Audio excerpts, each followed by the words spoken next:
So just got back from Hampton Downs competing in round 1 of the Formula Open in my Swift DB4, as you can see in the clip here. This clip's about 60 seconds long of me changing the gear sets on the Saturday between races when I found that the gears were just not right for Hampton Downs. And that was because the previous place I tested was Manfield, and I'd sort of dialed the car right into Manfield, but it seems that what works at Manfield doesn't work at Hampton at all, and I ended up with a car that sort of wanted to over rev. Like, I just had too many revs everywhere because the gears were wrong, and it was also oversteery and understeery. But at the same time, I'd made some other changes I wanted to try at Hampton Downs between that Manfield setup, so I just got it really wrong and spent the weekend getting back to zero. But I sort of got there in the end by race 3, so the last race on Saturday. I felt like I finally had something I could build from, and this weekend I learned a heap about what not to do on these Swifts. So I guess I'll kick into race 2, where I started in 2nd place beside Tom, led for a couple of laps, and then went from there.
So without waffling too much, at this point in race 2 I was starting to, it was pretty obvious I didn't have the pace or the consistency to keep Tom, so I went into fault finding mode and was thinking really hard about what was still not right about the car, and I came to the conclusion it still had a little bit of understeer and a little bit of oversteer, which I cured for race 3 later on in the day.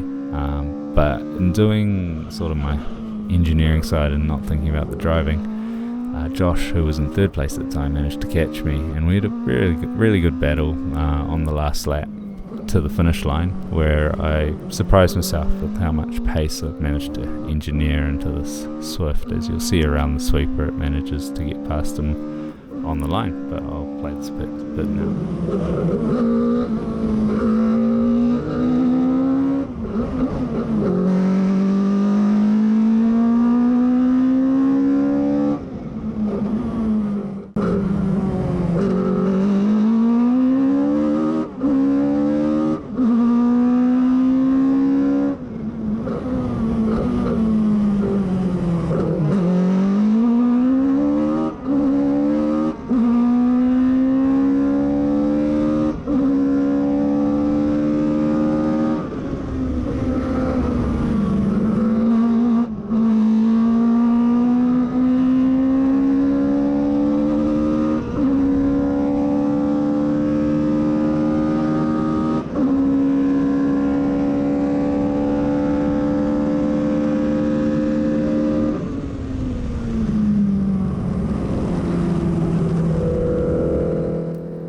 So yeah, it was sort of a get out of jail free card, that one, where I managed to power back through for the line.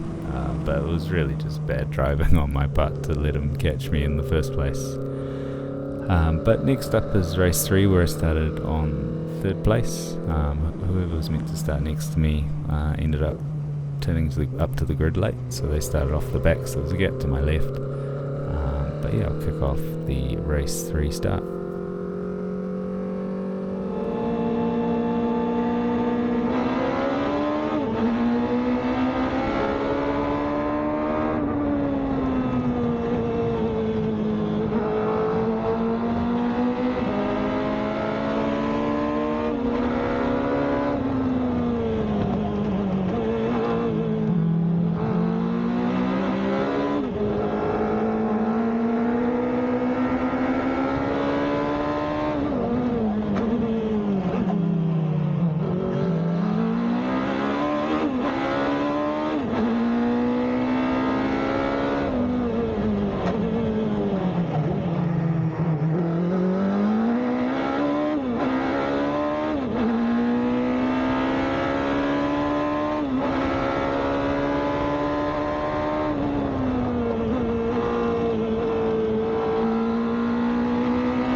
So obviously I was pretty gutted about what had just happened. I was blaming myself because I didn't see it coming. When I'd looked in my mirrors going into the corner, he was a couple of car lengths back, and I just couldn't see. In my head I just started focusing on the apex and the exit, because I just didn't think that the move would be on. But the way the car moved, or the way my car had moved on contact, how it moved sideways, I knew that he was beside me when we made contact. So I was blaming myself for just maybe I was just going too slow and he saw the opportunity go past. It was only once I watched the replay that I realized he went off straight away, because after this point I was just focusing on getting back on the road and get going. I thought he'd kept on going. I did not see him to the left. But then next time come around I see him in the sand and they called a safety car, which sort of had I was mixed feelings about that. I wasn't happy that he was off. I never enjoy having less competition. I always want more. But it did mean that I could catch the pack that I had no hope of catching otherwise. But if we go through and look at the frame, it's pretty clear on my replay that he'd locked up the front inside when he was well behind me. So if I was going to get technical, he wasn't in control when making the passing maneuver. So I feel like I'm in the right, but at the same time I did not see it coming, and I should have seen it coming. I've done enough laps. I'm familiar enough with racing with these guys that I should have seen it coming, and I didn't. So I'll take part of the blame on that. So with Josh's car cleaned off the track, I'd just finished going through the least enjoyable part of the weekend, but at least I still had a car that was still able to circulate, but I was starting from the back. So we kicked off with a safety car restart, which just means single file coming up onto the straight, and from there I spent the next few laps working my ass off, and I had the most fun that I've had all weekend, and sort of just forgot about all the things that were wrong, that I wanted to change, and just drove the car for what it was. And it wasn't until the last sort of 200 meters that I realized I was going to come second. But up until that point it was just drive as fast as I can, get to the end and see what I can get. So I'll play that now.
So that rounds out the content from round 1 of the Formula Open at Hampton Downs. I don't have any footage from earlier in the weekend because I was so convinced I was going to stack it into a wall. It was just that sort of snappy oversteer that it just was not enjoyable. But fortunately by the end of the weekend I'd sorted that out. Especially those last few laps, the car started to feel a lot better. And apart from like a few niggles like correcting the gear set for Manfield, there isn't much to do to start Manfield on the front foot instead of the back foot like I did just at Hampton. But yeah, all up, if you enjoyed this content or watched this far and want to drop a comment, I do read all the comments that are posted, and a lot of it gives me a bit of motivation to keep on going. So cheers.